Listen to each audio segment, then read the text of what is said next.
A drop of lemon juice on your tongue. That's the whole test.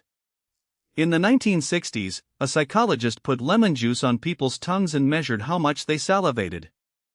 Just that. And from that one number, he could tell you something about your social life. The people who produced more saliva were the ones who needed more time alone.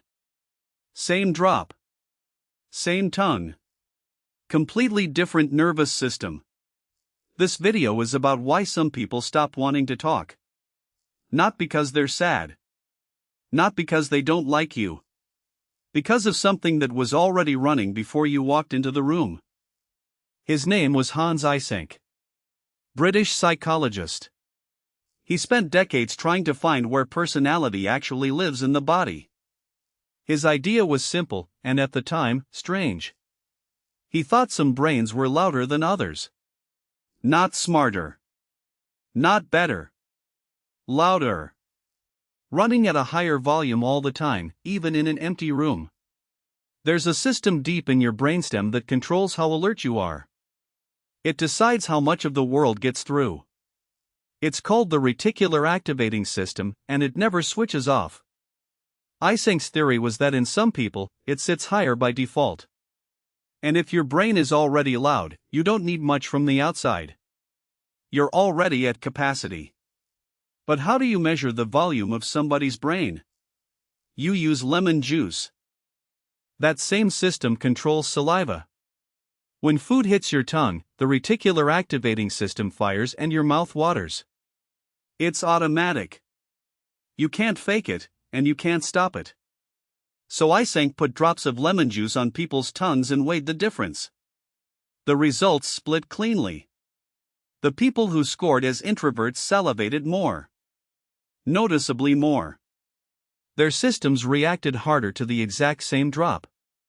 Not because they liked lemon. Because their volume was already turned up. And the same pattern showed up in other tests. Their pupils reacted more strongly to bright light. Their brain waves responded more to sound. Same room. Same light. Same noise. Two people having genuinely different experiences of it. Now apply that to a conversation. A conversation is not one thing. It's dozens of things at once. You're listening to words. You're reading a face. You're tracking tone. You're deciding what to say next. You're monitoring how you're coming across. You're managing your own expression while you do all of it. For a brain that starts quiet, that's stimulation. It feels good. It lifts you up to normal. For a brain that starts loud, that's more input on top of a system that's already full. This is the part most people get wrong. The tiredness isn't emotional. It's not that you dislike the conversation. You might have loved it. It's a processing limit. And it doesn't warn you. Which explains something that sounds like an excuse but isn't. The wall. You can be genuinely enjoying yourself. Fully engaged. Present. And then, in the space of about a minute, you're finished. Not gradually. Not with a warning. One moment you're in the conversation, and the next your entire system wants an exit. People who don't experience this assume it's a mood swing. Or rudeness. Or that something happened. Nothing happened. A threshold was reached. And here's the detail that surprises people. It has almost nothing to do with whether you like the people. You can hit the wall at a dinner with your favorite person alive. Enjoyment and capacity are two separate systems. You can run out of one while the other is still full. There's a second layer to this, and it's about chemistry. Extroverts run heavily on dopamine. Dopamine is the reward chemical. It fires on novelty, on stimulation, on the possibility of something happening. A loud room full of new people is a dopamine machine. Introverts lean more on a different one. Acetylcholine. Acetylcholine doesn't reward you for excitement. It rewards you for depth. For focus. For sustained, quiet attention on one thing. So it isn't that quiet people get less pleasure. They get it from somewhere else. Reading. Walking. A long conversation with one person about something real. Same reward. Different door. Which is why you should get out more so often fails as advice. You're telling someone to use a door that doesn't open for them. Now I want to draw a line, because this is where it gets serious. Wanting to be alone and not wanting to be anywhere are not the same thing. Solitude feels like relief. You want it, you take it, and afterwards you feel restored. Being alone is actively good. Withdrawal from depression feels different. Being alone doesn't feel good either. It just feels less bad than the alternative. Nothing restores. The quiet doesn't fill back up. Researchers have found something specific here. During a depressive episode, people's measured introversion scores go up. Depression can temporarily make an outgoing person behave like a quiet one. But it doesn't leave a mark. When the episode lifts, people return to their baseline personality.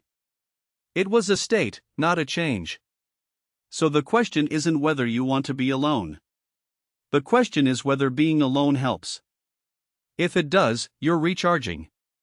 If it doesn't, that's something else, and it deserves more than a video. There's one more piece of research worth knowing. Researchers interviewed people who were genuinely good at being alone. Not tolerating it. Flourishing in it. They expected to find introverts. What they found was that the introvert and extrovert labels barely mattered. Plenty of self-described extroverts described needing solitude and benefiting from it.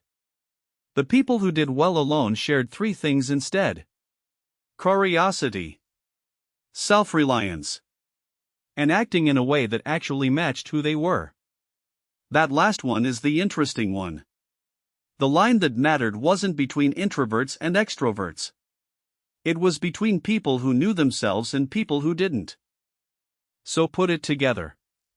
Your brain has a volume setting you did not choose. It was measurable with lemon juice 60 years ago. If yours runs loud, conversation costs more. Not because you're bad at it. Because you're processing more of it. The wall isn't a mood. It's a limit. The exhaustion isn't dislike. It's capacity. And the silence you want afterwards isn't withdrawal from people.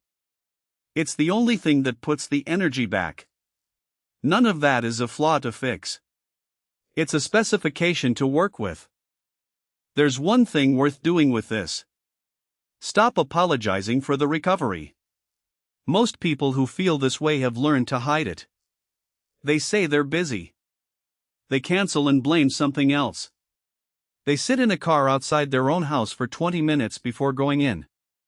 You don't have to explain the whole nervous system to anyone. You can just say, "I'm out of social battery, I'll be better tomorrow." People understand that sentence now. That's new. 10 years ago it didn't exist. And the person who needed to hear it most was probably you.